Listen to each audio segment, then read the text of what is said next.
La terrible exécution de Harald, le sort de Dori et Broggy, l'identité de Mossa et le retour de Loki. Je vous explique tous les détails que vous avez ratés dans les derniers chapitres. Alors restez bien jusqu'à la fin pour découvrir enfin qui se cache derrière ce Dendenmushi des neiges. Okay, let's go. Après l'arrivée d'Imu sur Elbaf, elle signe son pacte démoniaque avec Dori et Broggy. On remarque que même s'ils semblent possédés par une volonté destructrice, ils sont toujours capables de raisonner. La volonté d'Imu s'empare de leur corps, mais leur conscience est toujours présente. On le voit à travers les paroles de Broggy qui est même en train d'argumenter avec son matelot. Il lui dit que Jarl n'est plus qu'un vieux croulant et que cela justifie ses actes. Et c'est peut-être des pensées négatives que Broggy a réellement au fond de lui, mais qui sont amplifiées par la noirceur de l'abysse. C'est pourquoi je pense que Dori, Broggy et les autres géants transformés ne sont pas définitivement perdus. Ils sont très certainement coincés dans l'abysse, cette dimension parallèle contrôlée par Imu qui correspondrait à l'enfer. Et il serait donc possible de les ramener à la réalité par un gros choc émotionnel qui les retournerait du bon côté de l'abysse comme un pion de Reversi. Quand le joueur entoure un ou plusieurs pions adverses, ces pions sont retournés pour devenir de sa couleur. Ce pouvoir d'Imu, inspiré du jeu de plateau, lui permet de transformer plusieurs personnes en même temps. Mais surtout, il nous dévoile son plan machiavélique. Retourner tous les habitants de l'île pour gagner la partie et ainsi détruire le cœur d'Elbaf, symbolisant la volonté du peuple géant. Mais pendant ce temps, Killingam nous montre la forme hybride de son fruit, le Ryoryonomi modèle Killin. Ryu signifiant dragon en japonais. On avait déjà vu des Ryoryonomi sur Wano, avec les Tobiropo, comme Sasaki avec le modèle Triceratops, Queen modèle Brachiosaur, etc.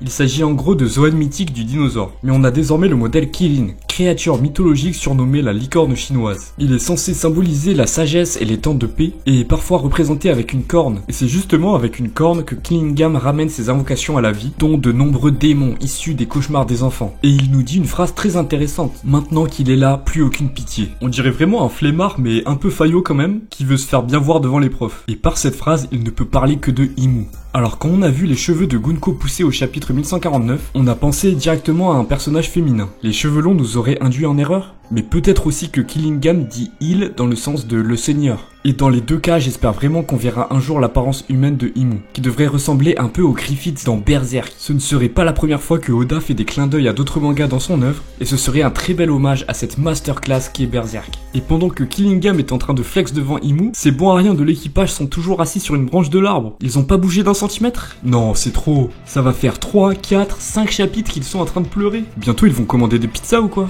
Jinbei, l'empereur des mers qui maîtrise le haki de l'armement, qui nous a battu des Wuzu, il est pas capable de déchirer 3 fils? Non, ils font vraiment pas d'efforts. Ils pourraient se rapprocher au moins des épines de Summers, essayer de s'aider entre eux, je sais pas, faites quelque chose. Et le pauvre Usopp est dévasté. Il a rêvé de cette île des géants depuis si longtemps. Ça a toujours été son rêve de traverser Grand Line dans le but de rejoindre la terre de ses guerriers légendaires. On pensait que cet arc allait être le sien, qu'il allait retrouver ses deux idoles et peut-être nous faire un power-up de fou furieux. On y croyait un peu au début d'Elbaf. Mais là on voit son rêve réduit en miettes. Ses maîtres sont en train de détruire leur terre, c'est le chaos. L'arbre est en feu et il est toujours aussi naze, il peut défendre personne. J'espère que son moment de briller viendra un jour sur l'arc. Et je suis peut-être naïf mais j'y crois toujours depuis que j'ai vu ce que Chopper a réalisé. On va en parler très bientôt. Imu ne compte pas s'arrêter là et veut anéantir le cœur d'Elbaf. Il prononce une phrase très mystérieuse. Continue à nourrir tes cauchemars de haine et tu finiras par t'auto-détruire. Que peut signifier cette phrase? Eh bien on dirait qu'Imu se remémore des échanges qu'il a potentiellement eu avec Joy Boy qui l'aurait mis en garde devant tous ces actes remplis de haine.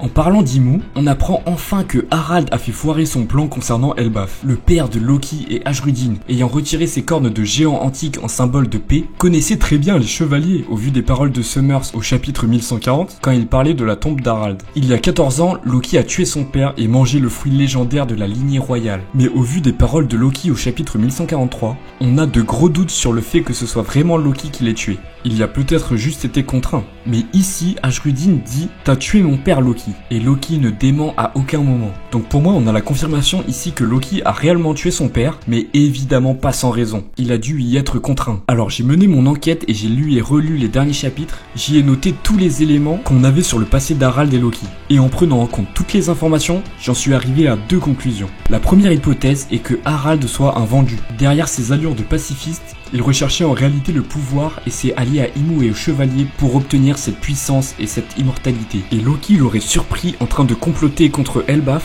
ou en train de pactiser avec le diable. Il se serait alors interposé et l'aurait tué pour protéger Elbaf. Et Jarl aussi aurait pu prendre au combat l'épée d'Harald en pleine tête. Il aurait perdu la mémoire suite au choc et Harald perdant face à Loki aurait échoué dans sa mission pour Imu. Les autres géants, en arrivant et en tombant sur ce chaos, auraient alors accablé Loki sans comprendre les vrais tenants et aboutissants. La deuxième solution est la suivante. Harald était réellement un bon gars, ce qui expliquerait pourquoi il était autant apprécié par la nouvelle génération des géants, et Imu serait entré en contact avec lui dans le but de rallier les géants à sa cause. Harald aurait alors tenté une approche pacifique avec Imu et les chevaliers divins dans le but de préserver la paix. Mais dans un second temps, il se serait rendu compte que leurs intentions étaient très mauvaises. Il aurait dès lors tout fait pour protéger Elbaf et serait entré en conflit avec Imu. Imu aurait alors fait basculer Loki avec son Domi Reversi et l'aurait utilisé pour tuer son père et les centaines de témoins présents dans le château à ce moment. Cela expliquerait pourquoi Loki porte le chapeau sur l'assassinat de son père et pourquoi il ne nie pas vraiment l'avoir tué, mais ne dit pas non plus qu'il l'a fait volontairement. Et ça collerait en plus avec la personnalité d'Harald de pacifiste, le fait qu'il se soit coupé les cornes, etc. Dites-moi ce que vous pensez de ces théories en commentaire, je suis très curieux de connaître votre avis. Il y a vraiment beaucoup de possibilités sur cette histoire entre Harald et Loki, et j'ai hâte qu'on en sache davantage dans les prochains chapitres. Le flashback de Harald s'annonce légendaire. Mais en attendant, on a le retour d'un personnage qu'on n'attendait plus. Chopper le boss, il sert enfin à quelque chose. Et Luffy qui devine directement sans même savoir pourquoi que la personne qui tombe est Chopper accompagné de quelqu'un de très affaibli. Alors le fait qu'il ne sache pas pourquoi signifie que ce ne peut pas être du haki d'observation. À chaque fois qu'on a vu un personnage l'utiliser, il impliquait une très grande concentration. Alors qu'ici Luffy était simplement en train de manger. C'est pourquoi je miserai plutôt sur la voix de toute chose qui parle à Luffy lors des moments cruciaux comme lorsqu'il a entendu la voix de Zunesha. Et oui, ce moment était terriblement crucial. Si Luffy et les autres ne l'avaient jamais appris, Elbaf était tout simplement perdu. Et Chopper a donc bel et bien sauvé Gaban, puis il rejoint Luffy et les autres pour leur apprendre toute la situation. Ça me fait vraiment plaisir de revoir ces ratons laveurs passer à l'action. On l'avait vu capable de réellement aider son équipage à Wano, notamment contre Queen et lors de la confection de l'antidote contre le virus du gel, mais sur Egghead, il était totalement absent. On l'avait vu plutôt en spectateur, alors certes il a rempli son rôle de médecin en soignant Bonnie, mais il n'a pas vraiment eu d'impact majeur dans l'arc, et là il a enfin un rôle plus actif. Ah clairement sans lui, Luffy et les autres seraient encore restés à bouffer pendant un bon moment. Et Luffy apprend que Monsieur Ya était un compagnon de Roger et Riley. Il est choqué, il était en train de se battre contre un vieux, et il apprend que c'était l'égal de son mentor. Et là j'adore, on a Gaban au bord du coma, qui sort qu'il était numéro 2 et pas 3. Très propre ce parallèle avec Zoro et Sanji, ça devait être une rivalité très similaire, entre un sabreur sérieux et un dragueur extravagant au style de combat inégalable. Mais c'est alors que retentit une gigantesque explosion de haki, et Luffy, Ashrudin et leurs équipages décident de remonter. Et Loki le fourbe, qui semble bientôt remis de ses blessures après avoir mangé tout ce poulet, il va bien sûr essayer d'en profiter pour se libérer. Mais je doute que Luffy le laisse se libérer cette fois. On se rappelle que la dernière fois qu'il l'a laissé sans ses chaînes, il a littéralement explosé l'arbre et déclenché un incendie sur l'île. Alors je sais pas vous, mais moi je suis vraiment dans le doute par rapport à Loki.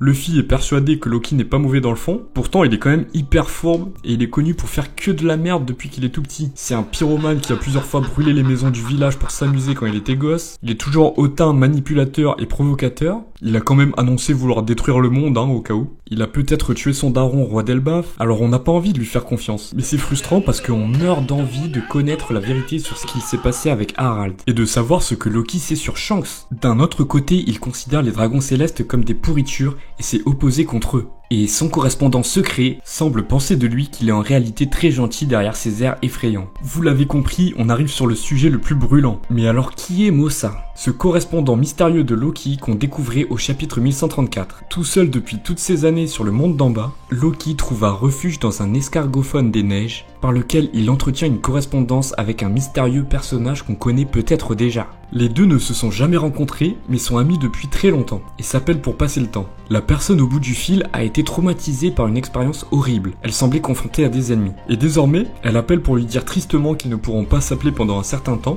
le remerciant de lui avoir apporté du réconfort avant de raccrocher. Alors, qui est ce personnage? Premièrement, on ne peut pas le déduire par l'escargophone. J'ai tout d'abord pensé à un personnage possédant une barbe, mais l'escargophone est un l'escargophone des neiges, qui est spécialement conçu pour résister au froid, d'où son aspect poilu même sur la coquille. Par contre, d'après les derniers chapitres, on est totalement sûr que c'est un personnage féminin, car il était décrit par un participe passé se terminant en EE au chapitre 1134 dans la traduction originale. De plus, Loki semble très protecteur envers ce personnage. Il est même gêné quand Gerd entend leur discussion. Alors tout d'abord, je viserai du côté des révolutionnaires. Mossa semble être dans une situation vraiment délicate, et s'il y a bien une situation dangereuse actuellement dans One Piece, elle se situe du côté des révolutionnaires qui continuent le siège de Marie-Joas. Et ils doivent certainement affronter en ce moment des dragons célestes, voire même des chevaliers divins. Cela expliquerait pourquoi Mossa est en panique, mais surtout ça expliquerait pourquoi Loki déteste à ce point les dragons célestes. Et il n'aurait aucune raison de les détester autrement, vu qu'il ne les a jamais vus. Il ne semblait pas les connaître quand il a croisé Gunko et Shamrock, et pourtant il les déteste. Mossa lui aurait donc tout raconté depuis tout ce temps, les affrontements avec les dragons célestes, ainsi que les méfaits qu'ils accomplissent dans le monde en propageant leur tyrannie. Et comme les dragons célestes sont les ennemis de Mossa, Loki se positionnerait logiquement contre eux. Ainsi, il serait incroyable que ce soit Kohala, personnage important de l'armée révolutionnaire, qui serait rentré en contact avec Loki. Alors soit par hasard, soit pour le rallier à leur cause, et qui ait entretenu cette correspondance pendant si longtemps.